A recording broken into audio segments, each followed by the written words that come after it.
Hi friend, आज हम लोग फिर मिले एक नई वीडियो में।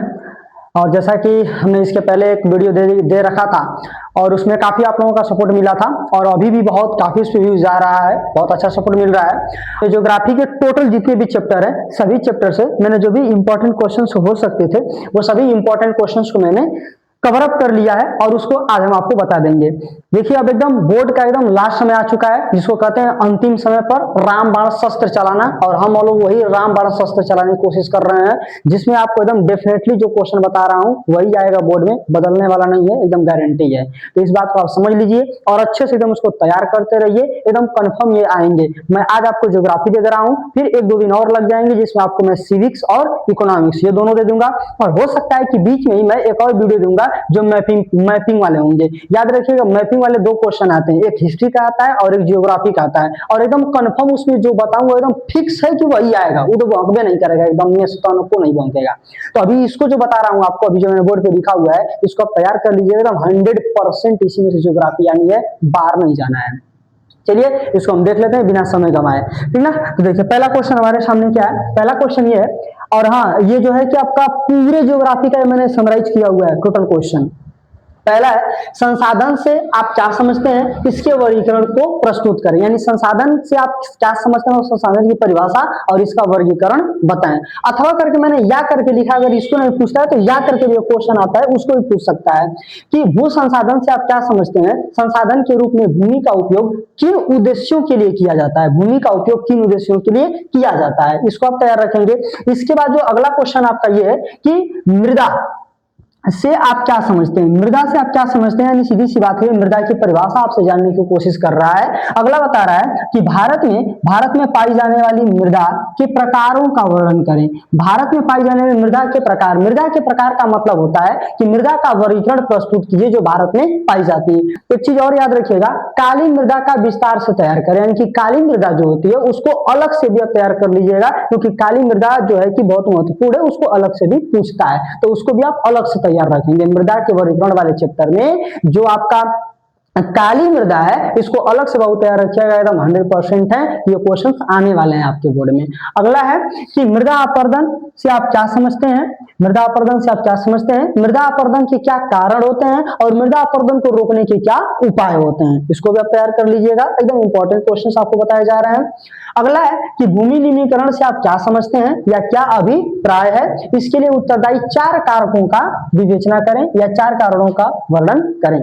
यानी कि भूमि का निमीकरण, भूमि का जो कटाव होता है या भूमि का क्षरण होता है वो क्यों होता है, उसके क्या कारण है, उसके क्या बचाव हो सकते हैं, उसके बारे में बताना है।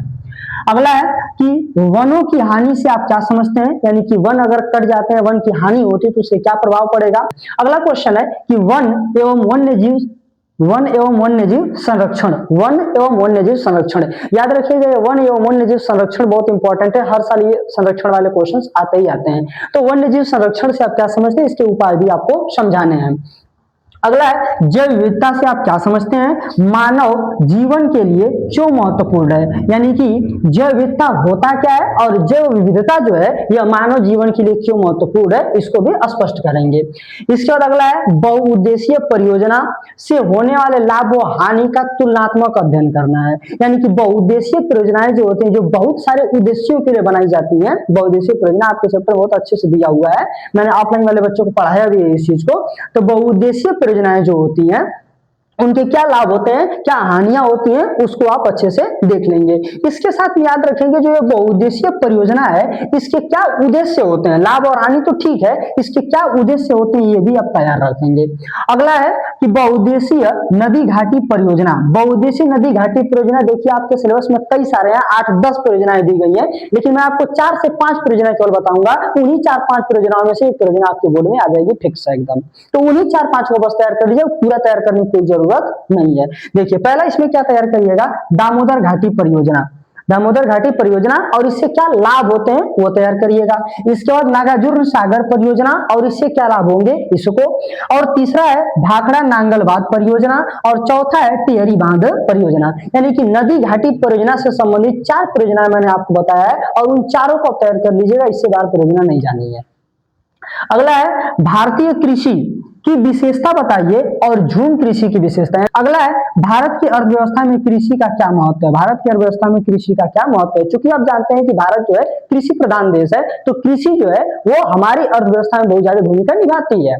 तो इसलिए क्वेश्चन बन सकता है कि अर्थव्यवस्था में कृषि का क्या महत्व है और इसके प्रकार की विवेचना करें। यानी कि कृषि के प्रकार, आप जानते हैं कि भारत में कई प्रकार की कृषियां की जाती हैं, तो उन कृषि के प्रकारों का वर्णन आप करेंगे, तैयार रखेंगे उसको। अगला है, ये क्वेश्चन याद रखिएगा, यहाँ पे मैंने एक ही में 3 क्वेश्चन को समाहित किया हुआ है और एकदम 100 को आना है, एकदम 100 में 100% आना है एकदम से।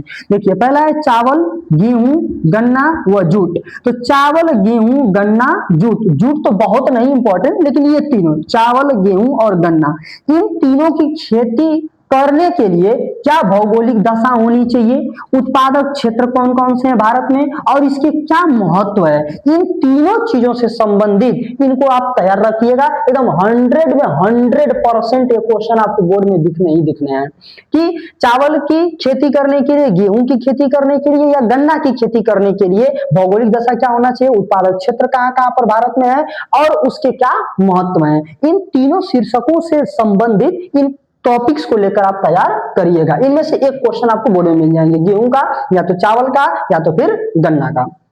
अगला है कि भारत में होने वाले मोटे अनाज। भारत में आप जानते हैं कि ज्वार है, बाजरा है, राई है, रागी या राई ऐसा बोलते हैं, ये कई मोटे अनाज है, इनकी भी खेती की जाती है। इनसे खेती कहाँ की जाती है, उनके बारे में भी आप जानकारी इनका याद रखेंगे। अथवा करके क्वेश्चन आता है, इसको बहुत इंपॉर्टेंट है कि भारतीय कृषि की समस्या। देखिए भारतीय कृषि की समस्या क्या है, उस पर भी आप टिप्पणी तैयार रखेंगे कि भारतीय कृषि की क्या समस्या होती है। अगला क्वेश्चन है कि ऊर्जा के परंपरागत तथा गैर परंपरागत स्रोत क्या है। ऊर्जा के परंपरागत और गैर परंपरागत स्रोत क्या है।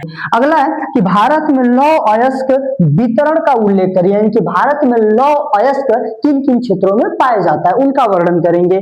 तथा भारत में कोयला वितरण क्षेत्र क्या है, यानी कि भारत में कोयला का वितरण कहां कहां पर है और कोयला का उपयोग कैसे किया जाता है, कहां किया जाता है, किस चीज में किया जाता है, उसको भी आप तैयार रखेंगे। इसके बाद लास्ट और अंतिम क्वेश्चन है कि परिवहन तथा संचार के साधन किसी भी देश की जीवन रेखा क्यों माने जाते हैं। यानी कि जो परिवहन है और जो संचार है, ये किसी भी देश के विकास के लिए जीवन रेखा माने जाते हैं। क्यों माने जाते हैं उसके बारे में आपको बताना है। देखिए मैं आपको बहुत ज्यादा 35 क्वेश्चन, 40 क्वेश्चन, 50 क्वेश्चन नहीं बताया हूं, मैं मात्र आपको 15 क्वेश्चन बताया हूं। हिस्ट्री में भी 15 क्वेश्चन बताया हूं और ज्योग्राफी में आपको मैं 15 ही क्वेश्चन बताया हूं। और ये इतने इंपॉर्टेंट क्वेश्चन है कि समझ लीजिए कि यही आपके बोर्ड में आ जाएंगे, एकदम कंफर्म है। तो इन्हीं में से आपके बोर्ड आने, इससे बाहर आपके ज्योग्राफी या हिस्ट्री क्वेश्चन नहीं जाने हैं। इसके जस्ट पहले वाली वीडियो में मैंने हिस्ट्री के टोटल क्वेश्चन को अपलोड कर दिया है और ये जो मैं अपलोड करने जाऊंगा, ये समझ लीजिए कि टोटल आपका ज्योग्राफी कंप्लीट हो जाएगी इसमें से।